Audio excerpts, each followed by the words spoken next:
Greetings and salutations, sailors. I am your Captain Sean, and we are getting aboard our boat so we can sail into oblivion, because today we gotta talk about a story out of Maryland. Obviously, it has to do with Baltimore, Maryland, and the adjoining areas, and how the store owners are closing their businesses, and they're saying directly things that I've told you before, that the crime is driving them out of business. So once again, we're doing a recap on how poverty is driven by crime, not the other way around, because I think it is important for me to highlight this point a billion times until you're sick of it, and then you get sick of me, and then you make me cry by leaving me in the middle of the night, even though I felt like we built a connection. Now, with that being said, I just want to say I appreciate so much all the kind comments that you're sending me from my appearance/debate versus Emma Vigeland on Tim Pool's show Culture War. Wow. I know you guys think I did amazing on that show, and I just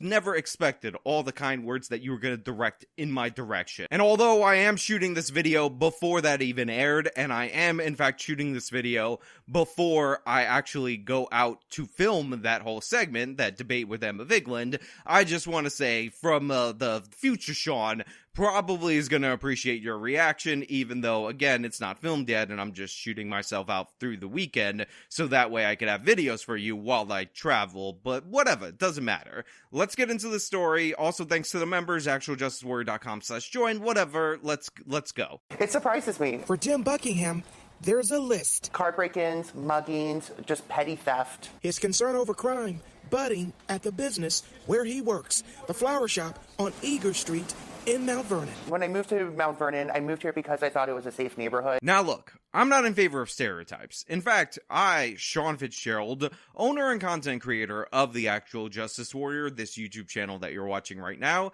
have absolutely no commentary about this man, with the voice that he actually has, owning a flower shop. I have nothing to say about it. There is nothing about the orientation of this segment that interests me, and I will not be saying this because I'm not saying this. But here's the thing, I am saying something, and you might be hearing what I'm saying, and this might be a stereotype that honestly I was not expecting to see in the local news, but credit to this guy for at least trying to operate a business. No further commentary. You know what? Delete your mean comments right now. It's June, people. It's June. It's the month of Pride. It's June. Show some respect. And I haven't personally seen a lot of it, but every time I hear about it, I'm so surprised that it happens because it's such a cute neighborhood. According to recent data from police, while overall crime in the Central District, which includes Mount Vernon, is down 17% as of May this year, property crimes are up 12%, with larceny, theft of personal property, up 30% as of May 2023. So the local news segment informs us that crime overall is down in this area, which I think is a good thing. Anytime you can get crime to go down, I'm in favor of that. But he says that theft and larceny and theft of personal property are actually up 12%, and that is a significant increase and something to be concerned about. Compared to the same time last year. It's disappointing because it makes you not feel safe or comfortable in your neighborhood. Also, while you guys were all distracted by this man's voice and the fact that he has that voice, calls the neighborhood that he lives in a cute neighborhood, and owns a flower shop, you missed the absolute genius that is hiding behind that high-pitched tone. This guy runs a flower shop in Baltimore. He sells flowers in a city with one of the highest murder rates in the United States of America. Top 3 almost every year, and number 1 in the country oftentimes. Remember, he sells flowers in a city where people be pushing up daisies a lot more on average than you would normally expect. A look at crime numbers in the community comes as a neighborhood landmark prepares to shut down. Eddie's, across the street from the flower shop, set to close permanently at the end of the month. So Eddie's is actually the store that's going to close, and obviously this is going to have a ripple effect on the rest of the neighborhood, but I do want to point out that I absolutely love the look of this store. It's so classic. It looks like it's from a black and white photo. Like if I change this still image to black and white, you will think it's something historical and whatnot. and it's really unfortunate that this staple in the community can no longer operate. But when you have prosecutors that refuse to do their job, at first Marilyn Mosby, now Ivan Bates, a neutered police force, and all the other problems Baltimore has. The owner telling Fox 45 News Monday, crime is a driving force behind his decision to close his business. This is to be expected. However, the exit message from the owner of Eddie's is something that I'm going to have to read for you because it's absolutely crucial to understand what's going on, because the owner of Eddie's, who I'm going to assume is named Eddie, makes no bones about what's going on. So this is the notice that is posted on the bulletin board of the Eddie's of Mount Vernon, and it reads as follows. Due to an increase in theft, we are no longer able to accommodate customers using their personal bags for shopping. Please only use carts and baskets. All items will be bagged at the register at the time of purchase. Any bags found being used are subjected to being checked. Thank you for your understanding and sorry for your inconvenience. So obviously this notice is a step among many rungs on the ladder that led this store to close, but it just shows you how crazy that this neighborhood with the flower shop across the street, this nice looking grocery store, obviously it's a Mount Vernon section of central Baltimore, so it's meant to draw in some upper echelon version of customers than you would normally expect when your brain thinks of Baltimore. Can't even have these people who often like to show up with their totes, using their totes due to the fact that they're just being robbed and they're losing a lot of money to theft, but the crime actually gets significantly worse than that theft. We had 2 knives pulled on us in the last year trying to stop shoplifters. And I don't want to expose my family nor my employees to that. So this is Dennis Zorn, who's the owner of Eddie's. Unfortunately, he is not, in fact, named Eddie. And as he's described in recent history, when confronting shoplifters, supposedly not dangerous at all, Aladdins that are just stealing bread for their family, that wouldn't hurt a fly, they were confronted with knives. So they were potentially at risk of being stabbed, and he doesn't want to expose his employees to that. He doesn't want to expose his family to that. Obviously, the family is integrated in the business, and honestly, he doesn't want to be killed. I'm sure he has no problems with the flower shop guy across the street, but in reality, in actuality, he doesn't want his family to be buying flowers from that guy for this specific occasion. He's not into it. Buckingham recalls when a thief struck at his flower shop 4 years ago. Said, give me all the money in your register, and then got out a gun. Surveillance cameras captured images of the suspect who put a gun to the owner's back, then forced the 77-year-old owner and another staffer into a rear closet. So the way this guy tells the story and how excited he is makes me laugh, but obviously this is a serious scenario. On top of that, I just want to point out that they have the surveillance footage. You guys saw it for yourselves, and for those of you who are listening via my podcasting platforms, you obviously need this described to you, and the suspect is clearly exactly what you would expect by the crime statistics in the city of Baltimore, and of course, what I'm talking about is that he is in fact wearing glasses. A lot of you get on my case occasionally for not highlighting patterns appropriately, but obviously people who wear glasses can't see very well, so he couldn't see between right and wrong, so because of his disability, he had to force these elderly women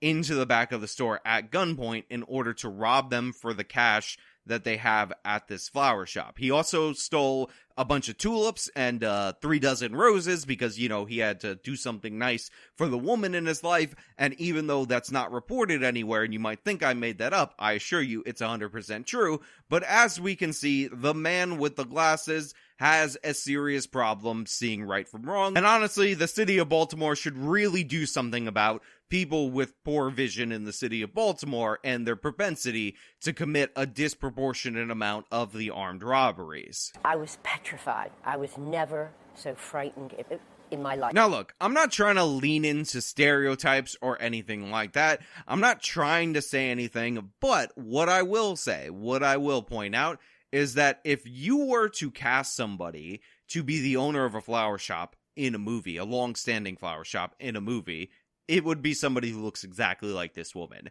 and sounds exactly like her, and probably is in fact her. In fact, I don't even believe that this news segment interviewed the real owner of this flower shop, because this woman is so dead on for the person to be the owner of a flower shop. It's kind of wild. The thief got away, hopped a city bus with 2 purses and money from the cash drawer. You know you have a crime problem when after they commit a robbery, an armed robbery against 2 women, and the guy has a bunch of purses in his hand, he feels perfectly comfortable waiting at a bus stop in order to get on the bus, in order to be dropped off vaguely in the location of where he wants to go next. The criminals aren't even setting up getaway cars. In fact, we just did a story about these kids that got under a fence into an apartment complex. They had tools and whatnot, and they efficiently broke into 37 cars because they had it well planned out, likely stole a car as their getaway car, and this guy didn't even bother with any of that. He just hopped a bus. He robbed these old ladies at gunpoint in a flower shop,